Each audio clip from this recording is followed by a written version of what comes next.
Sir, for all the passengers who have faced difficulties during delays or cancellations, there are strict civil aviation requirements car which is in place, and all the airline operators which are under permission to operate in the country, they have to strictly follow.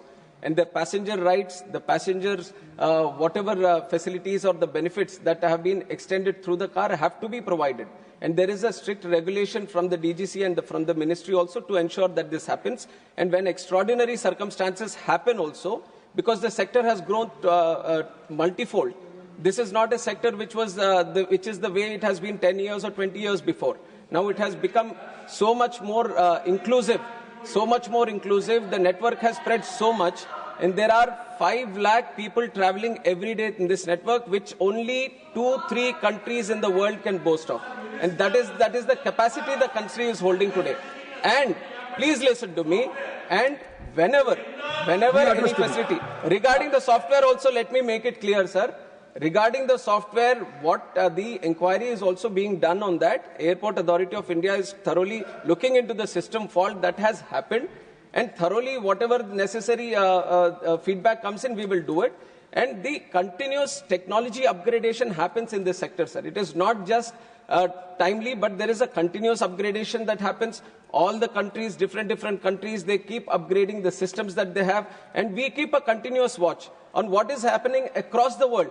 And our vision from the government is to have the top standards, global standards in the country for aviation. And it is with that vision that we are working. And all the systems, all the technologies that we have in aviation are definitely up to standards, and proper mechanism is there to ensure that they are upgraded on time. Third supplementary, Shriman Pramod Diwari ji.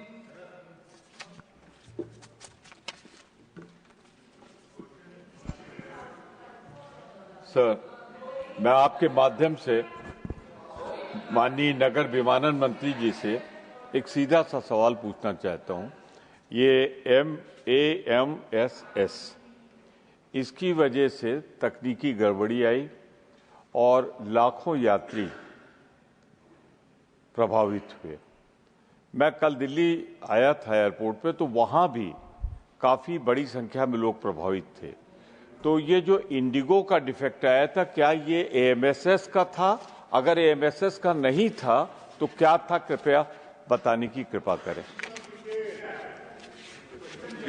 Sir, जो Indigo का crisis अभी देखने को मिला वो AMSS से related नहीं है। इंडिगो के इंटरनल ऑपरेशंस में उनके जो क्रू रोस्टरिंग सिस्टम है, उनका जो अपना इंटरनल प्लानिंग है, उसमें गड़बड़ी के कारण ये सब हुआ है। ये FTDL में जो बदलाव, I am expending on this question sir, because the house also wants to know and the nation also wants to know, so I would like to spread some light on this. 1st November 2025, there have been new FTDL guidelines into place.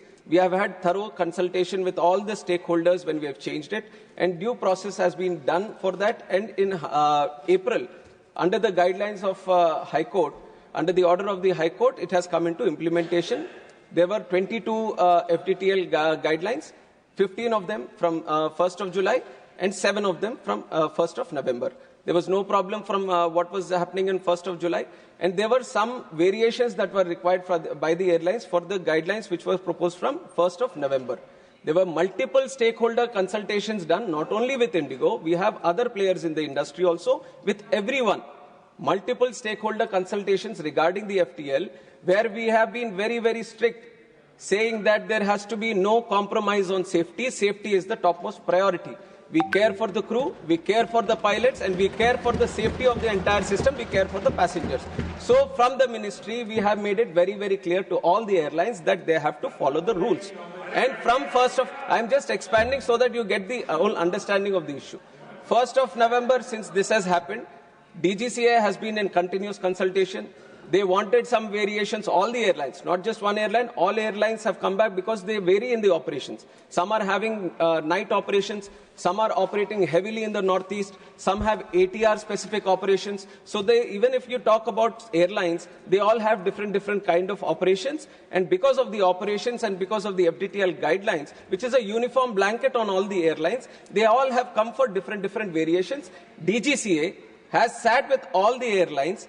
Wherever there was no compromise on the safety, after thorough consultation and after thorough safety risk assessment, necessary variations, necessary exemptions have been given beforehand itself. And on 1st of December also, this was on 1st of November. What Honorable Member has also observed, we are talking about December 3rd, after 1 month. So there was 1 full month of operations in the new FTDL also. Why I am mentioning this point, even though we are saying because of the FTDL this situation has arisen, there have been a lot of internal complications. This is a day-to-day operations thing that the Indigo should have maintained. Indigo was supposed to manage the crew, was supposed to manage the roster through its day-to-day operations. We are there to check if the FTDL is properly implemented or not, and there has been no compromise on that side. And for 1 thorough full month, we have been observing. On 1st of December, we had a meeting with Indigo on FTDL itself. When they required some clarifications, we have given the clarifications also with that idea, and they have not flagged this issue. So everything was running normal till then. Suddenly, we have observed this on 3rd. Immediately, once this was observed, the ministry came into the picture. We have taken over the situation at the airports. We have consulted all the stakeholders, and then you have seen how things have unfolded for those 2 days. Definitely, there was a lot of difficulty that has faced by the passengers. And as a closing statement also, let me tell you that we are not taking this situation easily. We are doing an inquiry, and we will take very, very strict action, not only for this situation, but also as an example. We will set an example for all the airlines. If there is any miscompliance, any non-compliance or non-adherence for any single person, any entity or any organization or any operator functioning in this civil aviation, we will take very, very strict action so that we set an example in the industry.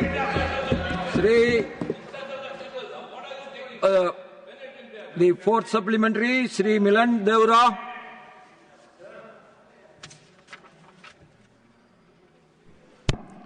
So firstly, through you, I would like to express my gratitude to the Minister for expanding the scope of the question beyond what was written and getting a sense of the House and assuring the passengers in this country through the House. So I completely agree with the Honourable Minister when he says that India has seen unprecedented growth in aviation in the last decade or so. There's been almost a 250% increase in passenger traffic in the last decade. And largely one can attribute that growth due to a very competitive, robust, vibrant marketplace, which has brought down prices, which has ensured safety and ensured high quality of service. Since the Minister has agreed to expand the scope of the question, today people are naturally concerned about market dominance of one player, which is Indigo, which has over 60% market share. And firstly, I want to thank the Minister for issuing a show cause notice to Indigo as soon as this crisis happened, right from December 3rd. But my suggestion, humble suggestion, very constructive suggestion would be, perhaps if the Ministry of Civil Aviation through DGCA, in partnership with another regulator which comes under the Ministry of Corporate Affairs, the Competition Commission of India, were to do a thorough review of India's aviation sector to ensure that we have more competition, to ascertain whether there are any barriers to entry which are preventing new entrants from coming in. Because the more competition there is, the more we will be able to bring prices down and assure customers and passengers of their safety. Thank you. Now, Honourable Minister. Honourable Chairman, sir, I appreciate the question that has been asked by the Honourable Member. And right now, because this incident has happened and everyone is kind of focused on this subject and all these issues are coming, but the Ministry has already been working on this. We have envisioned the demand to be growing at such a rate that we want to have more airlines in the picture. And I have continuously said on the floor of the House, in both the Houses and outside also whenever I'm speaking, that India today has the capacity of 5 big airlines. We are talking about 2 airlines, but the capacity, the demand that India is creating today, we need to have 5 big airlines. And that has been the efforts from the Ministry to encourage more airlines to come in. This House would also remember, sir, we have passed a legislation regarding the Cape Town Convention, which is the protection of interest in aircraft objects. This is specifically to align our civil aviation industry, align our leasing industry for aircrafts according to global standards, so that the airlines which are trying to start in the country, it becomes easier for them to lease the planes. If you look at the top Indigo or Air India or the other players that are there today, 80 to 85% of their aircrafts are leased today. So people are not owning the planes by themselves, they are leasing the planes today. And it was important for us, envisioning the demand that the country has created, that we encourage the leasing industry.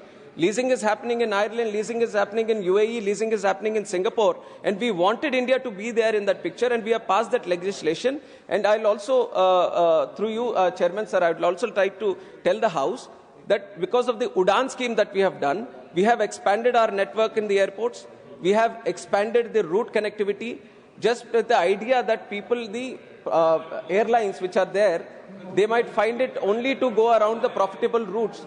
But we have encouraged so that new airlines also come in. There is Fly 91, there is Star Air, there is India One Air. There are these smaller airlines also which we have encouraged in the last 5-6 years. These have all come in the last 5-6 years, and definitely we are going to engage with the necessary stakeholders. I'm just giving you as a background saying that the ministry has continuously been working to encourage competition. Once again, I'm saying I want more players to be there in this industry. This is the time to start an airline in India. This has been the time. There is so much growth that is happening. So let us all encourage more airlines to come into this industry along with the government.